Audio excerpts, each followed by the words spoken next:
देखिए प्रिय विद्यार्थियों, बहुत महत्वपूर्ण संदेश है आज का। 23 तारीख को जो 23 आने वाली है, स्वामी श्रद्धानंद जी का बलिदान दिवस है। तो कल एक तो विद्यालय की ओर से शोभा यात्रा निकाली जा रही है, क्योंकि आर्य समाज की स्थापना में ऋषि दयानंद सरस्वती ने की और उनके बाद आर्य समाज में विशेष सम्मान से और श्रद्धा से किसी का नाम लिया जाता है तो स्वामी श्रद्धानंद का।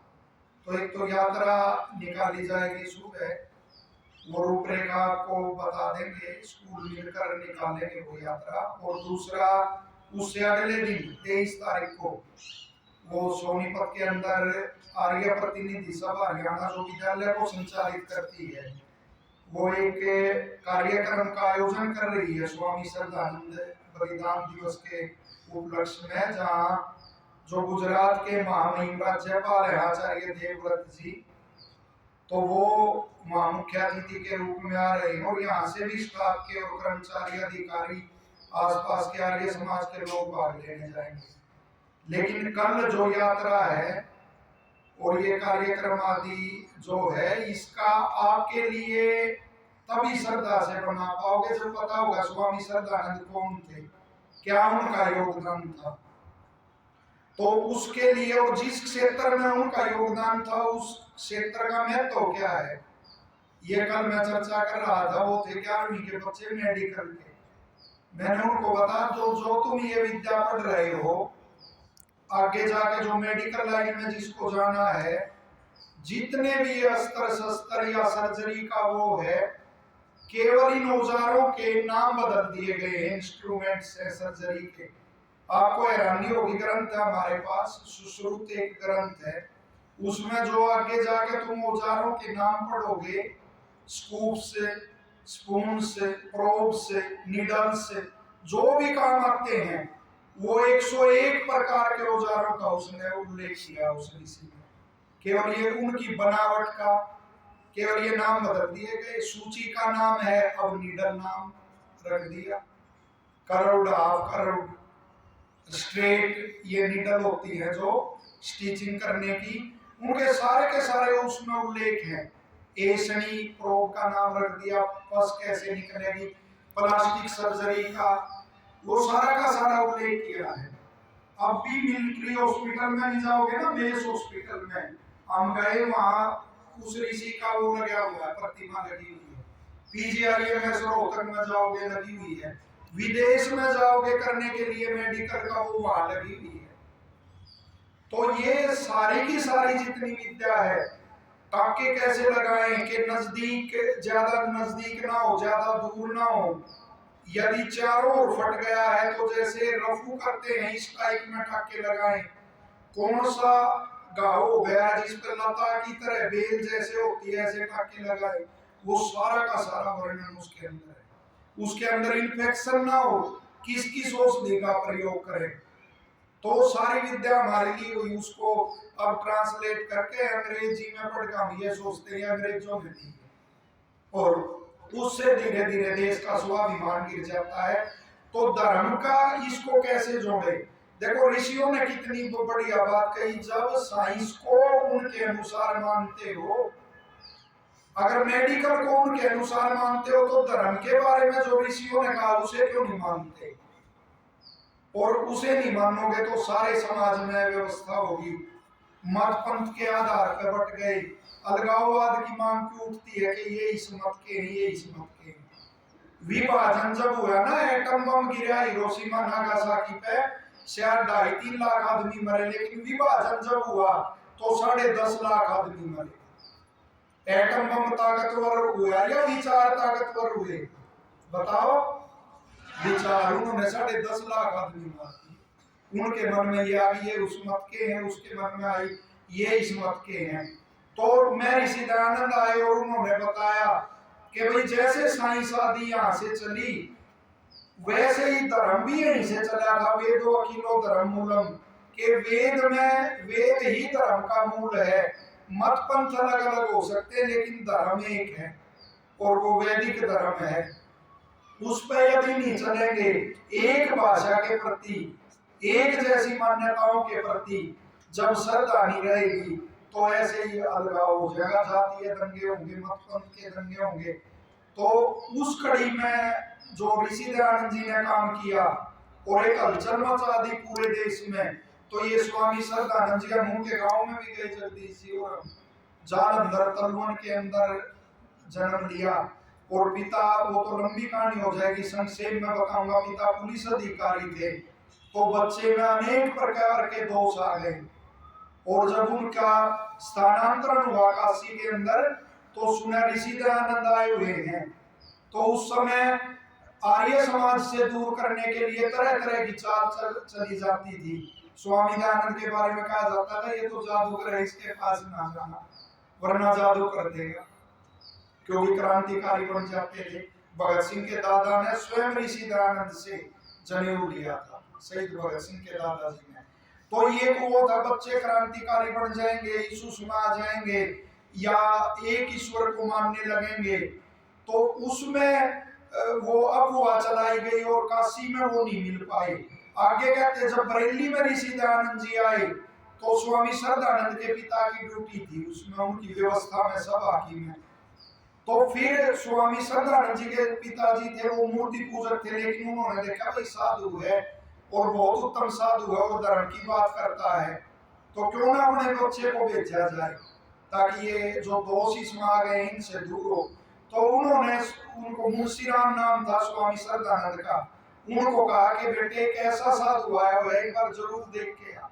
तो स्वामी श्रद्धानंद जी कहते हैं कि मैंने सोचा संस्कृत वाले ऐसे ही होते हैं, ये मूर्ति पूजा और ऐसी बात करेंगे और कोई दुबला पतला ऐसा साधु होगा। लेकिन वो गए और स्वामी मुंशीराम कहते हैं जब मैंने उनको देखा, उनकी आकृति प्रकृति, लंबा चौड़ा और तगड़ा शरीर और धर्म के बारे में उनके वैज्ञानिक जब विचार देखे, तो मैं बहुत प्रभावित हो गया। और व्याख्यान के बाद मैंने उनसे बात की, मैंने जो बातें की उन्होंने उत्तर दे दिए, लेकिन मैंने कहा जी आप मेरा ईश्वर पे विश्वास नहीं जमा पाए। तो मैं ऋषि दयानंद जी ने कहा भाई जो बातें तूने पूछी मैंने उनके उत्तर दे दिए, मैंने कब कहा था तेरा ईश्वर पे विश्वास जमा दूंगा? वो तो जब तेरा स्वभाव होगा, ईश्वर की कृपा जब तेरे पे होगी तो वो भी हो जाएगा। वो मिलना बंद हो गया ऋषि दयानंद से। फिर उनके जीवन में कुछ बदलाव आए और उनका ईश्वर पे इतना दृढ़ विश्वास हुआ और सारा का सारा जीवन उन्होंने कहा कि भाई ये वैदिक धर्म की उन्नति के लिए लगाऊंगा। उनकी पुत्री थी जब विद्यालय से पढ़ के आई, अभी देखो ऐसे विद्यालय चल रहे हैं संस्कृति के उलट वो करते हैं जो, तो वो पुत्री बोलती आई ईसा ईसा बोल तेरा क्या लगेगा मोल, ईसा मेरा राम रमैया, ईसा मेरा कृष्ण कन्हैया। ईसा स्कूल में पढ़ती थी। एकदम वो विचलित हो गए कि ये क्या, एकदम से प्रतिज्ञा की कि जालंधर, उसमें पंजाब में ये कन्या महाविद्यालय की स्थापना होगी जहाँ लड़कियां वैदिक धर्म की शिक्षा लेंगी, और वहाँ कन्या महाविद्यालय की स्थापना की। उनकी पुत्री ने भी वहाँ शिक्षा ली और हैरानी होगी आपको, हिंदी का प्रचार सर्वप्रथम वो पंजाब के अंदर पंजाब की उन्हीं कन्याओं ने किया जो वहाँ पढ़ने आई।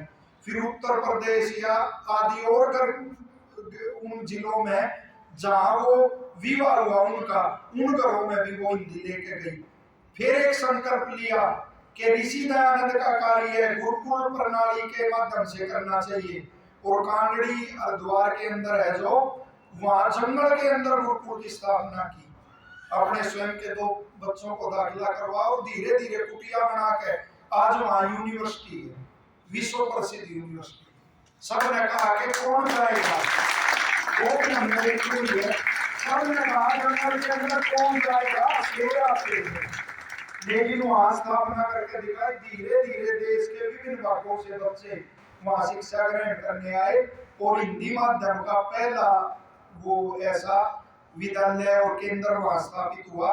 शेर आते थे और बच्चे ऐसे ताकतवर बना दिए आजकल। तो देखो ये जहाँ कि ये सुविधा दे दी, वो सुविधा दे दी, वहीं जाएंगे और प्रेर में चक्कर आते हैं। ऐसे ताकतवर बच्चे बने कि शेर को एक बच्चे ने हक्की से मार दिया था, याद है लिखा हुआ। और शेर आदि से वो डरना नहीं, और ऐसे वीर बनाते थे बच्चों को। एक बार कहा कि भाई ये चंडी का पहाड़ है और बीच में गंगा भी पड़ती है, कि कौन है जो रात को वहां झंडा गाड़ के और वापिस आ जाएगा। और भयंकर जंगल जिसकी कोई कर शेर आना आम बात थी। तो वो बच्चा एक गया और रात को ही वहां झंडा गाड़ के और वापिस आ गया। ऐसे वीर बनाते थे बच्चों। और एक बार एक बंगाल का या कहाँ का अध्यापक चला गया और बच्चों के साथ भ्रमण करने जा रहा है कर्मचारियों के साथ। उसने देखा कि एक शेर आ गया। शेर आ गया और बच्चों ने तो भगा दिया वो, और वो बंगाली अध्यापक उस पे चढ़ गया वृक्ष पे। ये कहते हैं कई दिन में बुखार उतरा। वो नींद में भी शेर शेर करता रहता है, कोई शेर ना। बच्चों में इतनी देशभक्ति की भावना। गांधी जी का तो पढ़ाते रहते हैं इतिहास में, स्वामी श्रद्धानंद का कौन पढ़ाता है भाई। महात्मा की उपाधि देने वाले स्वामी श्रद्धानंद थे उनको। गांधी जी ने जब दक्षिणी अफ्रीका में वो कराया, ये सत्याग्रह आश्रम की स्थापना की थी उन्होंने दक्षिणी अफ्रीका में। वहां पैसों की आवश्यकता थी।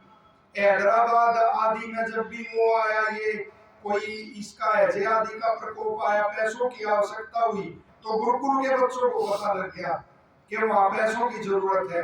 तो गुरुकुल के बच्चों ने प्रार्थना की कि जी हमारा एक समय का भोजन कि वो जो सब्जी होती है ना वो बंद कर दी जाए, हम अपने दूध को जमा लेंगे और सुबह उस दही के साथ भोजन कर लेंगे। वो एक समय बच्चों ने भूखा रह के अभाव में रह के वो पैसे इकट्ठे करके और वहां दक्षिणी अफ्रीका भेजे। फिर गांधी जी के सामने समस्या आई कि कैसे इनको जो बच्चे जाएंगे उनको जब भारत आना था कि इन बच्चों को कहाँ रखा जाएगा। तो वो बच्चे भी वही गुरुकुल कांगड़ी में, वो सत्याग्रह आश्रम के जो बच्चे थे वहीं उनकी वो हुई।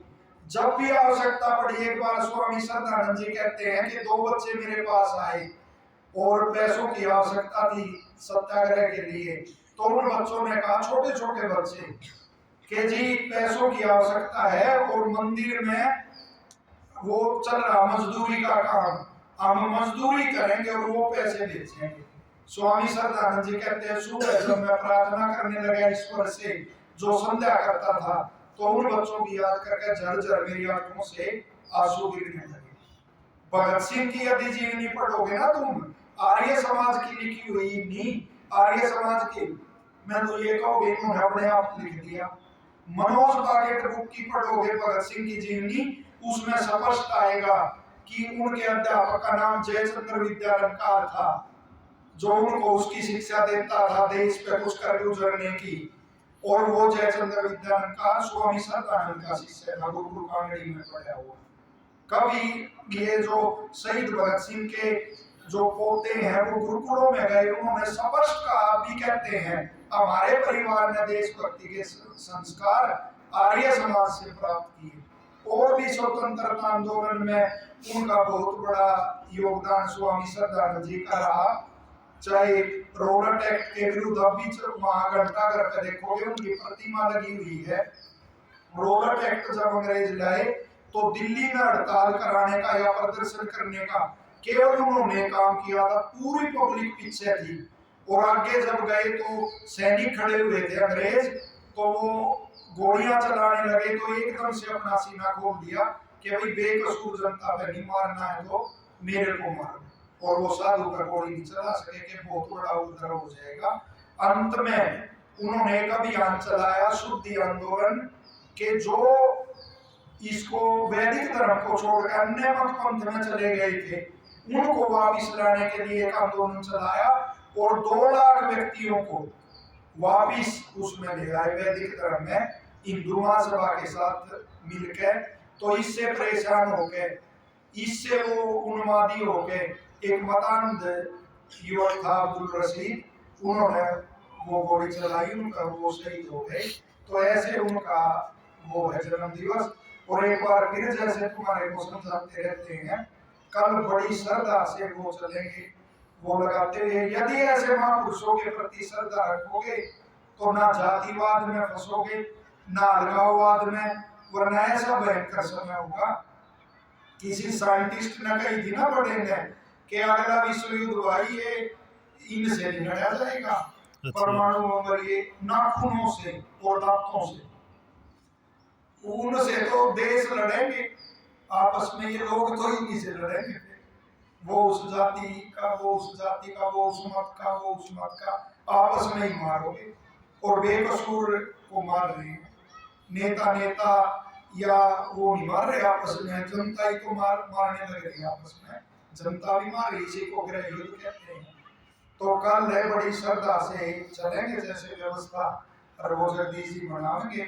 अभी एक बार फिर कह रहा हूँ कि जो यहाँ विद्यालय की परंपरा किसी देश का जाति का नाम या गोत्र का नाम वो नहीं लिखना, और भले ही मत पंथ में अलग अलग हो, अपने महापुरुषों के प्रति सम्मान और वो रखें, लेकिन मूल में राष्ट्रभाषा जो है हिंदी, उसके प्रति सम्मान, जो वैदिक धर्म है, यज्ञ है, गायें हैं, इनके प्रति सम्मान और वो रखना चाहिए।